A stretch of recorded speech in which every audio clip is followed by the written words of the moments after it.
नमस्कार साथियों।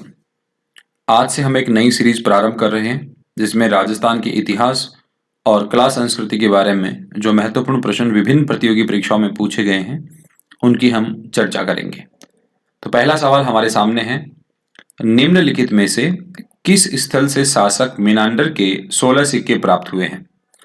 देखिए, अगर हम बात करें बैराड़ सभ्यता की, तो बैराड़ सभ्यता में जब खुदाई हुई तो यहाँ एक मृद पात्र से लगभग 36 प्रकार की जो सिक्के हैं वो प्राप्त हुए थे। उन 36 सिक्कों में से 8 सिक्के हैं वो पंचमार्क चांदी के सिक्के थे और 28 जो सिक्के थे वो इंडो ग्रीक यूनानी सिक्के थे। अब इन 28 में जो 16 सिक्के प्राप्त हुए, जो 16 मुद्राएं प्राप्त हुई, वो यूनानी शासक मिनेंडर की थी। तो हमारा जो आंसर होगा यहाँ पे कि मिनेंडर के सिक्के कहां से प्राप्त हुए, तो हमारा जवाब होगा वो है बैराड़ सभ्यता से। कहां से प्राप्त हुए? बैराड़ सभ्यता से। अब अगले प्रश्न की ओर देखें तो अगला प्रश्न हमारे सामने है, प्राचीन नगर जो महाभारत और महाभाष्य दोनों में उल्लेखित है। अब यहां देखने वाली बात है, महाभारत और महाभाष्य में जिसका उल्लेख है। तो देखिए, अगर हम बात करें मध्यमिका, मध्यमिका जो नगरी के नाम से भी जाना जाता है और ये चित्तौड़ जिले से लगभग 18 किलोमीटर की दूरी पर एक ऐतिहासिक स्थल है। इस स्थल का जो जिक्र है वो हमें पाणिनि की अष्टाध्यायी में भी देखने को मिलता है, जहां इसे मध्यमिका के नाम से उल्लेखित किया है। हालांकि इसका सर्वाधिक प्राचीन और स्पष्ट उल्लेख है वो महाभारत और पतंजलि के महाभाष्य, इन दोनों में देखने को मिलता है। महाभारत में जब सभा पर्व का जिक्र आता है, जिसमें नकुल जो पांडवों में दूसरे छोटे थे, नकुल की दिग्विजय यात्रा का वृतांत है, वहां पर मध्यमिका का जिक्र है। इसी प्रकार महाभाष्य जो 150 ईसा पूर्व की बात है, उसमें भी मध्यमिका का उल्लेख है और यह बताया गया है कि मध्यमिका में यवन राजाओं का शासन हुआ करता था। तो जवाब हमारा होगा मध्यमिका। मध्यमिका का जिक्र है वो महाभारत और महाभाष्य दोनों में देखने को मिलता है। आइए अगले प्रश्न की ओर चलें। अगला प्रश्न है, वह अभिलेख या अभिलेख जो प्राचीन राजस्थान में भागवत संप्रदाय के प्रभाव की पुष्टि करता है। अब यहां पे देखने वाली बात है भागवत संप्रदाय, तो वह कौन सा ऐसा अभिलेख है जिससे यह पता चलता है या जिसमें भागवत संप्रदाय के बारे में जिक्र मिलता है। तो साथियों, वो जो शिलालेख है वो है घोसुंडी शिलालेख। अब ये घोसुंडी कहां पर है? तो घोसुंडी है वो चित्तौड़ का एक छोटा सा गांव है, ठीक है। और वहां पर द्वितीय शताब्दी ईसा पूर्व में भागवत धर्म के प्रचार प्रसार और वासुदेव की मान्यता तथा अश्वमेध यज्ञ के प्रचलन की जानकारी मिलती है इस शिलालेख से। खास बात यह है कि जो घोसुंडी शिलालेख है इसकी लिपि ब्राह्मी है और भाषा संस्कृत है। तो हम यहां जवाब देंगे कि भागवत संप्रदाय के प्रभाव की पुष्टि करने वाला जो अभिलेख है, शिलालेख है, वो घोसुंडी अभिलेख है। अगला सवाल हमारे सामने है, अनाज रखने के बड़े मृद भांड जिन्हें गोरे बंकोट कहा जाता था किस प्राचीन सभ्यता से प्राप्त हुए हैं। साथियों, जब हम आहार सभ्यता को पढ़ रहे हैं तो उस दौरान हम ये देखेंगे कि आहार जो सभ्यता है उसके अंदर अनाज के भंडारण की सुविधाएं हमें देखने को मिलेंगी। अब अनाज को बड़े मिट्टी के पात्रों में रखा जाता था और स्थानीय भाषा में इन्हें गोरे और बनकोट कहा जाता था। तो जो हमारे पास आहार सभ्यता है, इसे प्राप्त जो मृद भांड हैं उनमें अनाज का भंडारण होता था और जिन्हें स्थानीय भाषा में गोरे बंकोट कहा जाता था। अब बात आती है आहार सभ्यता के बारे में। तो आहार सभ्यता आप सब जानते हैं कि ये बेडज नदी के किनारे उदयपुर के अंदर आपको देखने को मिलती है। अगला प्रश्न हमारे सामने है, किस जिले में कालीबंगा की सभ्यता के अवशेष प्राप्त हुए हैं। एक सामान्य सा प्रश्न है कि कालीबंगा सभ्यता है ये वर्तमान हनुमानगढ़ जिले में स्थित है। इस सभ्यता की खोज अगर देखें तो 1952 में अमलानंद घोष ने की थी और खास बात यह कि यह सभ्यता स्थल है ये पूर्व हड़प्पा कालीन है और उत्तर हड़प्पा कालीन है, इन दोनों के अवशेषों के रूप में हमें देखने को मिलता है। अगला प्रश्न हमारे सामने है, निम्नलिखित में से कौन सा एक महाजनपद राजस्थान में स्थित था? अब जनपद की बात करें तो देखिए, राजस्थान में अगर हम बात करें जनपदों को लेकर, तो राजस्थान के वर्तमान जयपुर के आसपास के क्षेत्र में मत्स्य जनपद हुआ करता था। और यह जनपद है वो चंबल के आसपास की पहाड़ियों से लेकर सरस्वती नदी के आसपास तक विस्तृत था। और इस जनपद की जो राजधानी हुआ करती थी वो विराटनगर हुआ करती थी। तो जो चारों ऑप्शन है उनमें मत्स्य जनपद हमें देखने को मिलता है। तो मत्स्य जनपद है वो राजस्थान से संबंध रखता है। अगला प्रश्न, annuls and antiquities of Rajasthan नामक पुस्तक किसने लिखी थी? तो साथियों, जेम्स टोड ने 1829 में annuls and antiquities of Rajasthan नामक पुस्तक लिखी है। और इसमें उन्होंने राजस्थान का नाम रायथान या राजसीन के नाम से रखा था। वैसे इनकी एक पुस्तक और है, ट्रेवल्स इन वेस्टर्न इंडिया, ये भी जेम्स टोड की ही पुस्तक है। खैर, यहां पे हमारा सवाल ये था कि annals and antiquities of Rajasthan किसकी पुस्तक है, तो जवाब होगा हमारे पास जेम्स टोड की किताब है। अगला प्रश्न देखें कि सिंधु घाटी से संबंधित निम्नलिखित में से कौन सा स्थल राजस्थान में स्थित है? ध्यान देने वाली बात है, सिंधु घाटी से संबंध रखने वाला स्थल राजस्थान में कौन सा है? तो साथियों, यहां जो ऑप्शन है इनमें आप देखेंगे कि सिंधु घाटी सभ्यता से संबंध रखने वाला जो स्थल है वो राजस्थान में कौन सा है? तो जवाब होगा कालीबंगा। कौन सा साथियों? कालीबंगा।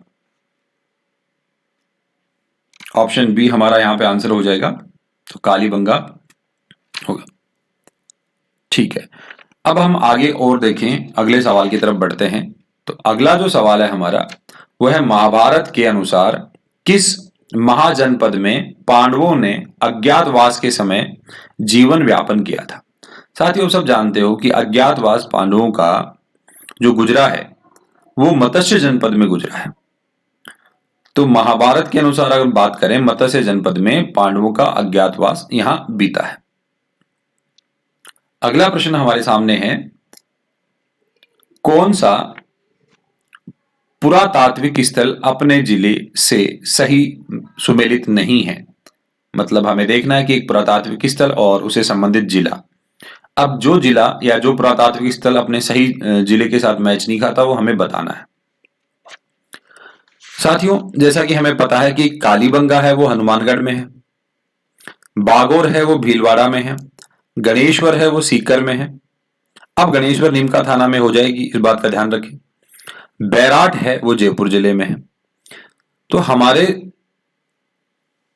प्रश्न का जो सही उत्तर है वो ऑप्शन डी है, क्योंकि बैराट उदयपुर में न होकर जयपुर में है। और यही आपसे पूछा कि कौन सा सुमेलित नहीं है, तो आप कहेंगे बैराट जयपुर में है, उदयपुर में नहीं। तो ऑप्शन डी आपका आंसर यहां बैठता है। अगले प्रश्न की ओर बढ़े। प्राचीन राजस्थान में निम्नलिखित में से कौन सा क्षेत्र बौद्ध धर्म का प्रमुख क्षेत्र रहा है?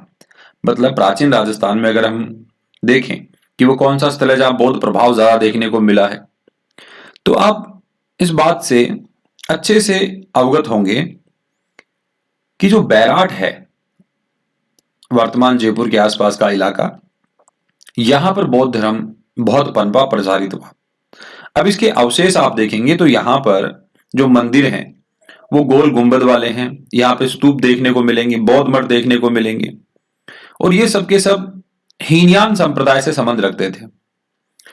और इनकी जानकारी हमें अशोक के जो भाब्रू शिलालेख है उससे हमें प्राप्त होती है, क्योंकि अशोक हैं वो बौद्ध धर्म के अनुयायी माने जाते हैं। कलिंग युद्ध के बाद में उन्होंने बौद्ध धर्म को अपना लिया था। तो हमारे पास इसका आंसर होगा बैराट विराटनगर।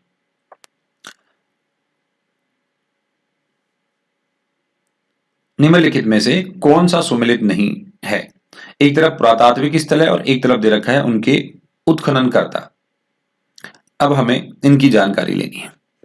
तो देखिए, यहां हम बात करें तो जो आहड़ है, आहड़ के जो उत्खननकर्ता हुआ करते थे वो एच डी सांकलिया हुआ करते थे।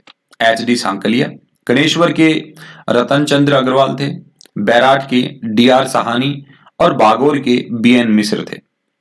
अब आप अपने ऑप्शन को मैच करके देखिए कि कौन सा सुमेलित नहीं है। तो देखिए यहां ऑप्शन नंबर जो गणेश्वर सभ्यता को लेकर लिखा है, तो गणेश्वर सभ्यता के जो उत्खनन करता है वो रतन चंद्र अग्रवाल थे, न कि अक्षय कीर्ति व्यास। तो ऑप्शन बी आपका यहां पर आंसर हो जाएगा। साथियों, अगले प्रश्न की ओर बढ़ते हैं और देखिए अगला प्रश्न क्या कहता है। वो भी कहता है कि असुमेलित जोड़े को छांटिए। मिसमैच कौन से में हो रहा है वो आपको बताना है। एक तरफ वर्तमान नाम लिखे हैं और एक तरफ लिखा है प्राचीन नाम। इसके लिए हम पहले जानकारी प्राप्त करें। तो साथियों, जो वर्तमान गंगानगर है इसे योधेय के नाम से जाना जाता था, उदयपुर है वो सीवी के नाम से जाना जाता था, और जालोर है वो स्वर्णगिरी के नाम से जाना जाता था, और जयपुर विराटनगर के नाम से। तो अब यहां पर ऑप्शन डी को आप देखें तो भरतपुर को विराटनगर बता रखा है, जबकि विराटनगर जयपुर के आसपास का इलाका था। जयपुर और जयपुर के आसपास का इलाका। तो ऑप्शन डी हमारा यहां पर आंसर हो जाएगा। अगले प्रश्न की ओर चलें तो अगला प्रश्न हमारे सामने है